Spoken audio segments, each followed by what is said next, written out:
Hello everyone. आज basically बहुत time बाद मैं वीडियो बना रही हूँ। आज हम पॉलिटी डिस्कस करने वाले हैं। पॉलिटी में हम आर्टिकल्स पढ़ने वाले हैं। आर्टिकल्स के बाद मैं आप लोगों को और भी डीप पॉलिटी के बारे में पढ़ाऊँगी। एक्चुअली मैं हो ये रहा है कि मैं यहाँ पे पॉलिटी के लिए कुछ चीज़ें प्रोवाइड कर रही हूँ जो आप किसी भी एग्ज़ाम के टाइम में 1-2 दिन पहले इसको देख सकते हो या रिवाइज़ कर सकते हो। बिना किसी देरी के हम स्टार्ट करते हैं। पॉलिटी में हम सबसे पहले पढ़ते हैं इसका प्रेम्बल यानी प्रस्तावना। प्रस्तावना जो है उसकी जो लैंग्वेज है यानी भाषा है वो हमने ऑस्ट्रेलिया से ली हुई है, और जो खुद प्रस्तावना है उसका सोर्स जो है वो अमेरिका है। देखिए इसमें कोई कन्फ्यूज़न की बात नहीं है। उसकी जो लैंग्वेज है, कहीं कहीं पे आपने प्रेम्बल देखा होगा, उसके बाद लैंग्वेज लिखा होगा, उसके आगे ऑस्ट्रेलिया, फिर बाकी भी कंटेंट में अमेरिका लिखा होगा इसके लिए। तो बेसिकली ये अमेरिका से लिया गया है, लेकिन इसकी लैंग्वेज जो है वो ऑस्ट्रेलिया से लिया गया है। प्रस्तावना को यानी कि प्रेम्बल को की ऑफ कॉन्स्टिट्यूशन किसने कहा है? वो B.R. अम्बेडकर ने कहा हुआ है। फिर प्रस्तावना को कॉन्स्टिट्यूशन का सोल किसने कहा है? ये ठाकुर दास भार्गव ने कहा है। एक्चुअल में देखिए यहाँ पे दो चीज़ें हैं। एक है कॉन्स्टिट्यूशन के एक आर्टिकल को सोल ऑफ कॉन्स्टिट्यूशन कहा गया है, वो आर्टिकल 32 को कहा गया है, वो B.R. अम्बेडकर ने कहा है, वो heart and soul of constitution कहा गया है।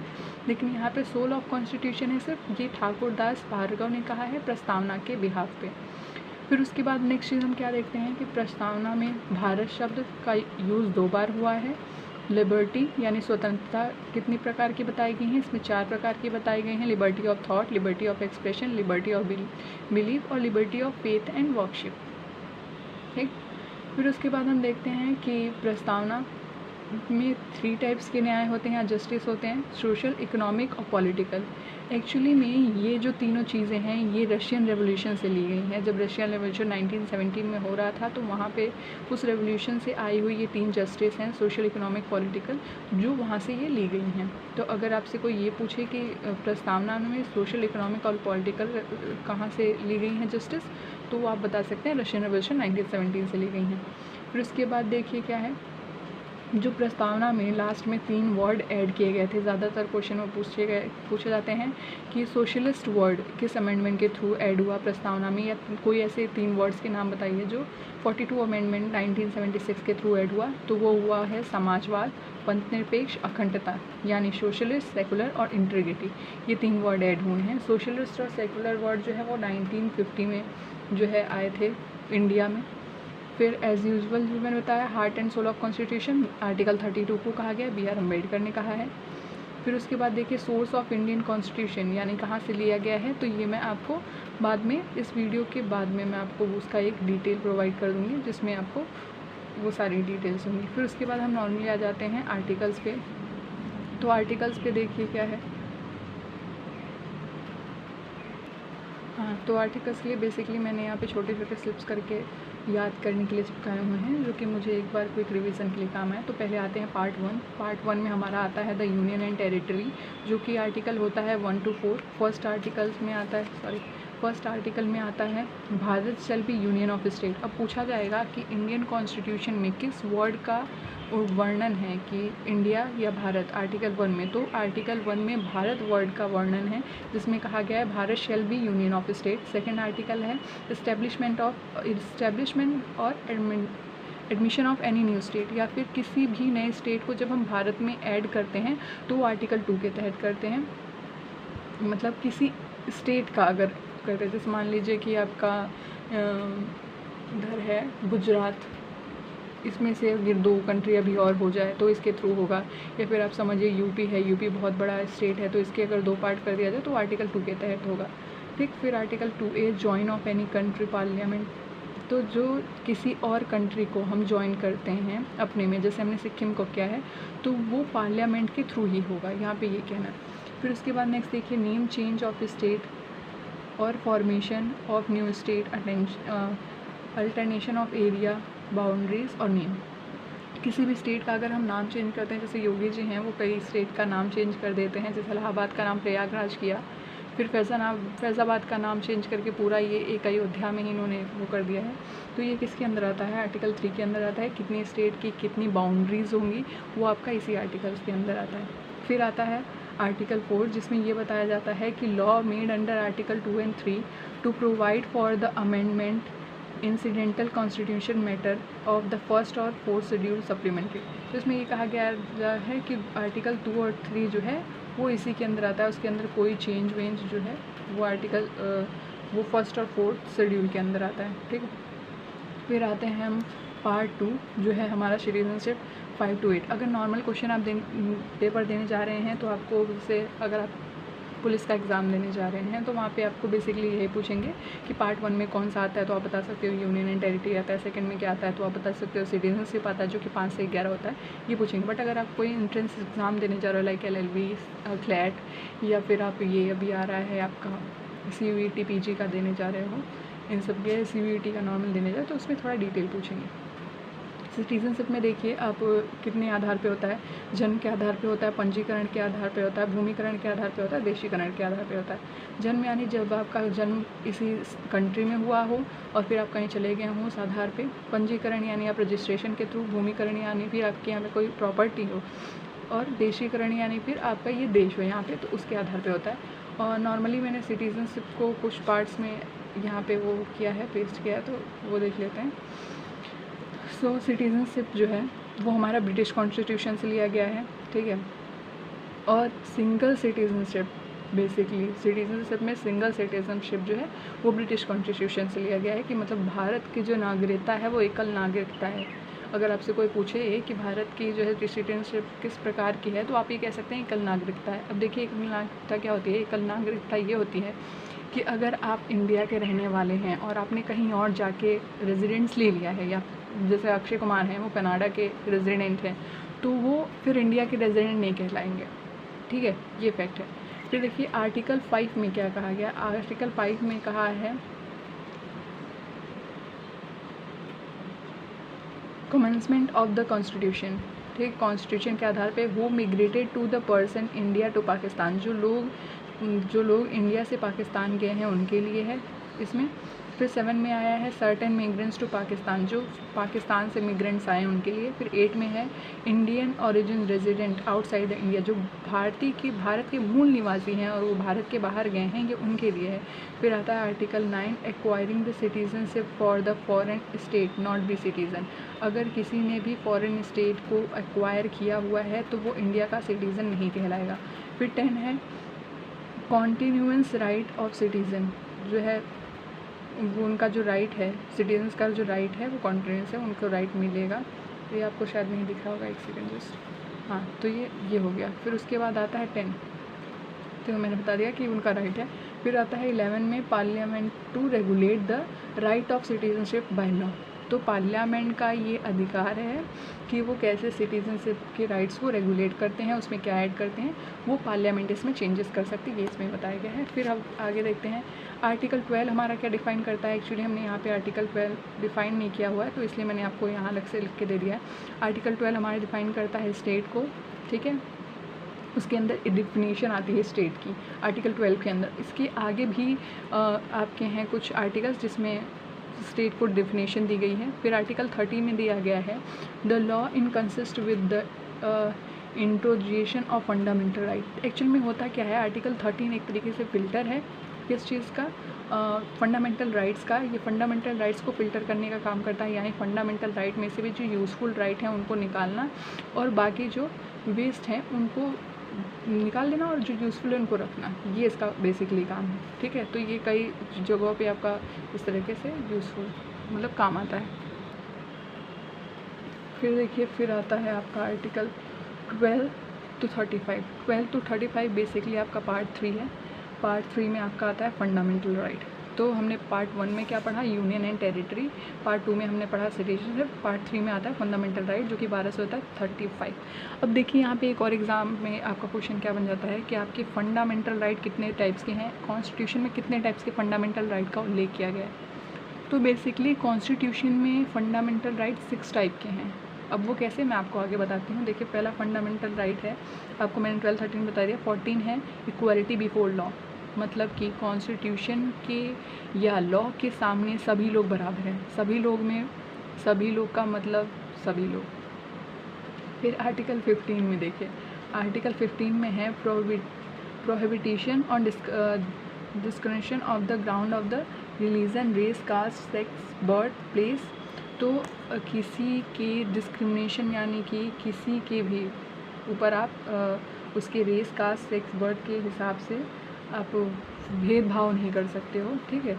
ये आर्टिकल जो है, इसमें से भी कुछ आर्टिकल ऐसे हैं जो फॉरेनर के ऊपर लागू होंगे और कुछ आर्टिकल ऐसे हैं जो फॉरेनर के ऊपर लागू नहीं होंगे। मतलब कुछ आर्टिकल यहाँ पे आपको दिए जाएंगे, जैसे क्वेश्चन पूछे जाएंगे, name the article which is available for foreigner also in Indian constitution, तो ऐसे भी क्वेश्चन है। तो ये जो आर्टिकल है 14 to 18, ये आपका फंडामेंटल राइट के अंदर आता है, राइट टू इक्वालिटी, मतलब समानता का अधिकार। फिर इसमें आता है 16 में पब्लिक एम्प्लॉयमेंट, जो है पब्लिक एम्प्लॉयमेंट आ जाएगा। 17 के अंदर आ जाएगा अनटचेबिलिटी, यानी अनटचेबिलिटी एक गुनाह है। 18 के अंदर एबोलिशन ऑफ टाइटल, जो है आपके नाम के आगे कोई राजा, महाराजा या ऐसा कोई टाइटल नहीं लगेगा एक्सेप्ट मिलिट्री और एकेडमिक। फिर देखिए हमारा नेक्स्ट आ जाता है आर्टिकल 19 to 22। अब यहाँ पे क्या है, राइट टू फ्रीडम, आपको स्वतंत्रता का अधिकार है। तो स्वतंत्रता के अंदर हमारे अंदर आ जाता है बोलने की स्वतंत्रता, 19A में आ जाती है। फिर बिना हथियार के कहीं भी मीटिंग करना असेंबली में, उसका अधिकार आ जाता है। संघ या एसोसिएशन या ग्रुप फॉर्म करने का आपको अधिकार आ जाता है। डी के अंदर डिस्प्लेसमेंट इन कंट्री, कहीं भी आप मूव कर सकते हैं, लेकिन इसमें भी एक है, आप जहाँ पे प्रबंध जो कह सकते हैं कि वो जगह जहाँ पे आपको जाना अलाउ नहीं है, आपकी जान के लिए खतरा है, आप वहाँ नहीं जा सकते हैं, वहाँ पे ये जो है ये आर्टिकल काम करना बंद कर देता है। तो एक्चुअल में ये जो बंद कर देता है वो आर्टिकल 13 के अंदर आता है। कहा ना मैंने कि फ़िल्टर करने का काम करता है। तो कुछ जगहों पे आपकी कुछ चीज़ें, कुछ फंडामेंटल राइट्स काम नहीं करती हैं, वो ये है, ठीक है। उसके बाद आता है प्रवास, कहीं भी आप जगह ले सकते हैं। अब जगह ले सकते हैं इसका मतलब ये नहीं कि आप पाकिस्तान के बॉर्डर के पास जाके जगह लें, तो वहाँ पे भी आपका ये आर्टिकल जो है अबॉलिश हो जाता है। कौन सा, 19E। फिर जीविका, अब अपने जीने के लिए कोई भी प्रोफेशन कर सकते हैं। अब देखिए इसमें भी क्या आ गया, आप अपने जीने के लिए कोई भी प्रोफेशन कर सकते हैं। इट मीन्स आप चोरी भी कर सकते हैं, ये आपके अधिकार के अंदर आता है। बट इस अधिकार के बाद में आपको जो जेल होती है वो फ़िल्टर करने का काम कौन करता है, आर्टिकल 13 करता है, वो फ़िल्टर करने का काम। फिर आता है आपका 20 आर्टिकल। अब देखिए ज़रा सा ये 19 आर्टिकल का एक ट्रिक अगर हम देख सकें तो इसका आप ट्रिक बता सकते हैं। बोल हथियार संग चले प्रवासी प्रोफेशन। बोल मतलब बोलने का अधिकार, हथियार मतलब कि आप कहीं भी बिना हथियार के जा सकते हैं, असेंबली कर सकते हैं। फिर संघ का मतलब हो गया आप ग्रुप बना सकते हैं, और चले यानी कि आप कहीं भी जा सकते हैं। प्रवासी मतलब इमिग्रेंट ले सकते हैं, कहीं भी रेजिडेंस ले सकते हैं। प्रोफेशन यानी कि आपकी जीविका हो गई, ठीक है। तो आपका एक ट्रिक क्या हो गया, बोल हथियार संग चले प्रवासी प्रोफेशन। ये एक ट्रिक है जो शॉर्ट है, आप अपने आप से कुछ भी बना सकते हैं, बट मुझे ये इजी लगा। 19 आर्टिकल को याद करने के लिए, अंदर का पार्ट याद करने के लिए आप ये यूज़ कर सकते हैं। बाकी पूरे आर्टिकल को याद करने के लिए भी ट्रिक है, तो आप इसमें ये यूज़ कर सकते हैं, बोल हथियार संग चले प्रवासी प्रोफेशन। फिर आर्टिकल 20 में आता है कन्विक्शन ऑफ ऑफेंस। अब यहाँ तो फ्रीडम ऑफ स्पीच आ गया फर्स्ट में, और किसके अंदर, राइट टू फ्रीडम के अंदर। ये 19 to 22 आपका राइट टू फ्रीडम के अंदर आता है, लेकिन इसके अंदर फ्रीडम ऑफ स्पीच के अंदर आर्टिकल 19 आता है। कन्विक्शन ऑफ ऑफेंस यानी कि अगर आप अरेस्ट वगैरह हो जाते हो तो उसके, या फिर आपके ऊपर मतलब कोई इल्ज़ाम लग जाता है, तो उसके बाद आपकी क्या स्वतंत्रता है। तो पहली स्वतंत्रता है समय काल के अनुसार सज़ा, यानी कि जिस टाइम पे कैदी को जेल हुई है उसी हिसाब से सज़ा होगी। अगर मतलब मान लीजिए ये पॉस्को एक्ट वाला एक एग्जांपल ले लेते हैं। पॉस्को एक्ट अब आया है, तो पॉस्को एक्ट में है कि जो छोटे बच्चों का, जैसे छोटे बच्चों के साथ अगर कुछ गलत होता है तो उसमें उनको फांसी की जो सज़ा जिनको सुनाई जाती है, फांसी तक की सज़ा अब बहुत ईजिली सुनाई जा सकती है, जैसे निर्भया केस में हुआ। तो अभी उस टाइम के पहले भी पॉस्को एक्ट नहीं आया था। जैसे पॉस्को एक्ट का भी एक रूल है कि इस टाइम के बाद के केस लागू होंगे, तो इसमें क्या है, उसके पहले जो है जो रूल चल रहा होगा वही, उसी हिसाब से सज़ा मिलेगी। 5 साल उम्र कैदी और 10 साल में छोड़ देंगे, तो उस हिसाब से वो अब का कानून तब नहीं लागू हो सकता। मान लीजिए कोई कैदी जेल में है, पॉस्को एक्ट आ गया तो अब उसको फांसी होगी, नहीं, ये नहीं हो सकता है। उसको जो सज़ा सुनाई जा चुकी है वो सुनाई जा चुकी है, अब उसमें परिवर्तन नहीं हो सकता है, ठीक। फिर आर्टिकल 20 का 2 मतलब बी पार्ट, 20 का बी पार्ट कहता है not punished for same offence more than one time, ठीक है। किसी भी ऑफेंस के लिए आपको एक से ज़्यादा बार पनिश नहीं किया जा सकता है। जैसे मान लीजिए आपका कोई दोस्त है, आपने उसको मार दिया, मतलब उस ऐसा न्यूज़ फैल गया कि वो उसने आपने उसको मार दिया, लेकिन वो मरा हुआ नहीं, वो छुपा हुआ है। तो फिर बाद में अगर आपको उसके लिए सज़ा हो गई, फिर बाद में अगर आप उसको मार भी देते हैं तो आपको दोबारा सज़ा नहीं होगी। और इसका मतलब ये नहीं है कि मतलब चक्कू वक्कू निकाल के पहुँच जाओ फिर मारेंगे कि चल निकल बाहर। हाँ, तो फिर ऐसा नहीं। फिर आर्टिकल 20 का सी क्या कहता है, आपका 20 का सी कहता है no person compelled to be witness against himself. आप खुद के खिलाफ गवाही देने के लिए मजबूर नहीं किए जा सकते हैं। आपने कई मूवी देखी होगी जहाँ पे पुलिस ज़बरदस्ती करती है और कहती है कि आप ये गुनाह कबूल करो, तो ये कानून अपराध है, ये कानून अपराध है। आपको कोई भी फोर्स नहीं कर सकता है कि आप जो है अपना गुनाह कबूल करो। देखिए, आर्टिकल्स का नॉलेज होना आपको बहुत ज़्यादा इम्पॉर्टेंट है, क्योंकि एक तरीके से इसमें आपके अधिकार बताए जा सकते हैं। ज़्यादा से ज़्यादा लोगों को आर्टिकल का पता ना होने के कारण उन्हें ढेर सारी प्रॉब्लम हो जाती है डेली लाइफ में, ठीक है। तो अगर ये आर्टिकल्स आपको पता होंगे तो आप अपनी डेली लाइफ में भी यूज़ कर सकते हो। ज़रूरी नहीं है कि अगर आप कॉम्पिटिटिव एग्ज़ाम की तैयारी कर रहे हो तो ही इन आर्टिकल्स को जानो। अगर आप तैयारी नहीं भी कर रहे हो तो भी आपको आपके अधिकार पता होने चाहिए। अब अधिकार पता होने का मतलब ये भी नहीं है कि आप मतलब बिल्कुल जाके हर जगह पंगे ले रहे हो कि भाई यार अब तो मुझे पता है कि मेरे क्या राइट्स हैं। अगर राइट्स हैं तो उन राइट्स के कुछ लिमिट्स भी हैं जो कि आर्टिकल 13 आपका तय कर देता है, ठीक है। तो देखिए, अब यहाँ पे भी मैंने एक चीज़ की है, आपने देखा होगा कि ABC ऐसे लिखा हुआ है, बट मैंने पहले ये बताया, फिर ये बताया, फिर ये बताया। एक्चुअल में इसका सीरियल यही है जो मैंने आपको पहले बताया। ये फर्स्ट है, मतलब A है, ये B है, ये C है। आपको सीक्वेंस याद होना बहुत ज़्यादा ज़रूरी है। ये पेपर में कई बार पूछ देते हैं, जैसे आपसे पूछेंगे कन्विक्शन ऑफ ऑफेंस के अंदर, यानी आर्टिकल 20 किस आर्टिकल के अंदर आपका आता है कि समय के अनुसार पनिशमेंट मिले, तो आप वहाँ आपको ऑप्शन दिया गया है 20A, 20B, 20C और 20D। तो आपको बताना होगा कि 20A के अंदर आता है कि समय काल के अनुसार ही सज़ा होगी, ठीक है। फिर देखिए आते हैं आपके आर्टिकल 21 पे। इसमें आता है protection of life and personal liberty. Protection of life क्या हो गया, मतलब कि आपकी लाइफ का प्रोटेक्शन और आपको लाइफ जीने का प्रोटेक्शन।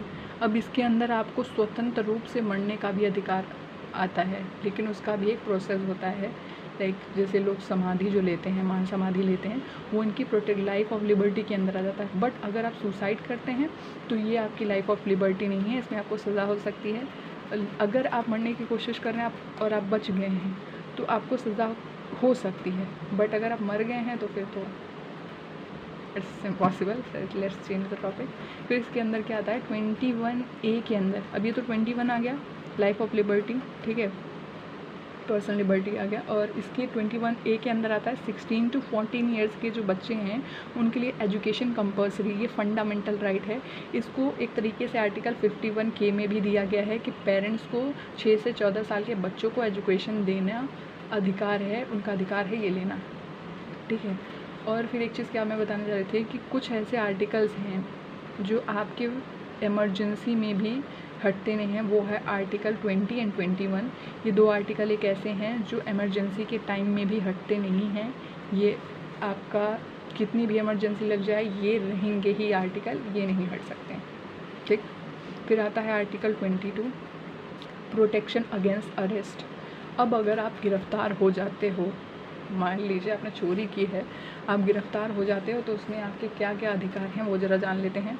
तो अधिकार आपके कुछ यूँ हैं कि प्रोटेक्शन अगेंस्ट अरेस्ट में आपका पहला अधिकार है, आपको इन्फॉर्म किया जाएगा, इन्फॉर्म ग्राउंड ऑफ अरेस्ट। आपको पहले इन्फॉर्म किया जाएगा कि आप अरेस्ट किए जा रहे हैं, ये आपका वारंट है। आपको अधिकार है वो सब लीगल पेटिशनर चूज़ करने का, यानी आपका कौन सा वकील होगा, ये आपको अधिकार है चूज़ करने का। अगर आप ये अधिकार का इस्तेमाल नहीं करते हो तो आगे चल के कुछ आर्टिकल्स में आपको पेटिशनर यानी कि आपको जो है जज भी प्रोवाइड किए जाएंगे, लेकिन अब वो आपके जेल जाने के बाद में, लाइक सुनवाई होने के बाद में आपको सरकारी जज से आपके लिए नियुक्त किए जाएंगे। फिर देखिए और क्या है इसमें जो मैंने बताया कि यहाँ पे इस आर्टिकल्स के अंदर आप उससे पूछ सकते हो कि आपके पास वारंट क्या है, रीज़न क्या है मुझे गिरफ़्तार करने का, या कुछ भी आप सारी इन्फॉर्मेशन ले सकते हो।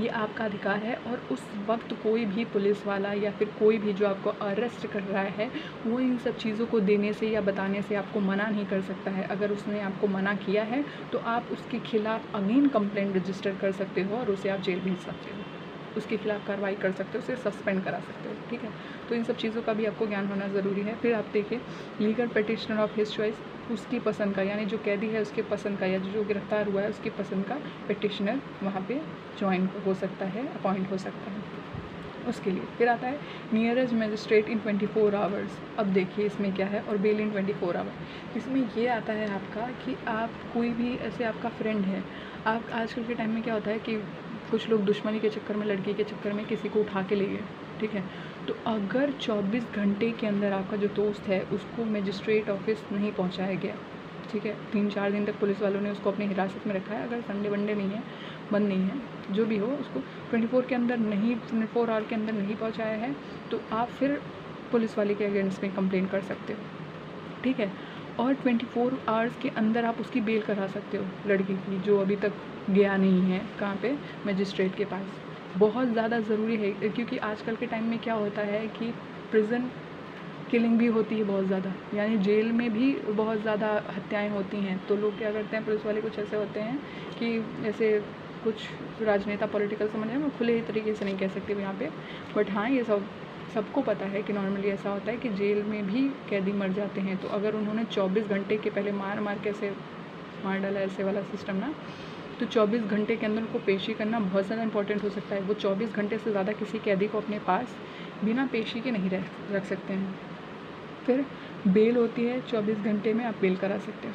अब देखिए 19 to 22 आर्टिकल्स आप कैसे याद कर सकते हो। अब 19 to 20 आर्टिकल का कुछ यूँ है, ज़्यादा बोलो तो दोषी बनो, देह की गिरफ्तारी हो। ज़्यादा बोलो यानी बोलने की फ्रीडम ऑफ स्पीच, दोषी बनो यानी फ्रीडम ऑफ जो है आपका कन्विक्ट ऑफ ऑफेंस, दोषी बनने का, कन्विक्शन ऑफ ऑफेंस, ठीक है। फिर देह की स्वतंत्रता आर्टिकल 21, फ्रीडम ऑफ लाइफ, ठीक है, 21। और फिर आगे गिरफ्तारी यानी प्रोटेक्शन अगेंस्ट अरेस्ट, आपको गिरफ्तारी से रिलेटेड की स्वतंत्रता। तो ज़्यादा बोलो, दोषी बनो, देह की गिरफ्तारी हो, 90, 20, 21, 22। और ऊपर क्या हमने बताया था, बोल हथियार संग चले प्रवासी प्रोफेशन। बोल में क्या आ गया, बोलने की स्वतंत्रता, हथियार यानी कहीं भी हथियार लेकर नहीं जा सकते, एक्सेप्ट 1 लोग जिसके लिए ये रिस्ट्रिक्ट है, वो हैं सिख। सिख को अपने रिलीजन में वो कुछ चीज़ें, कुछ 5 ऐसी चीज़ें हैं जो ले जाना अलाउ है, लाइक उनका कड़ा, लाइक उनका वो चक्कू जो आप छोटा सा वो धारी करते हैं, फिर उनकी पग के ऊपर वो एक हंसली सी लगी होती है लोहे की, वो उनको धारण करना अलाउ है, हाथ में कड़ा पहनना अलाउ है, ठीक है। फिर संघ में आगे आप कहीं भी ग्रुप बना सकते हो, ठीक। चले का मतलब हो गया आप कहीं भी जा सकते हो, प्रवासी यानी कहीं भी स्थान ले सकते हो, जीविका यानी प्रोफेशन। इसमें क्या रिस्ट्रिक्शन है वो आर्टिकल 13 के अंदर, वो मैंने बता दिया है।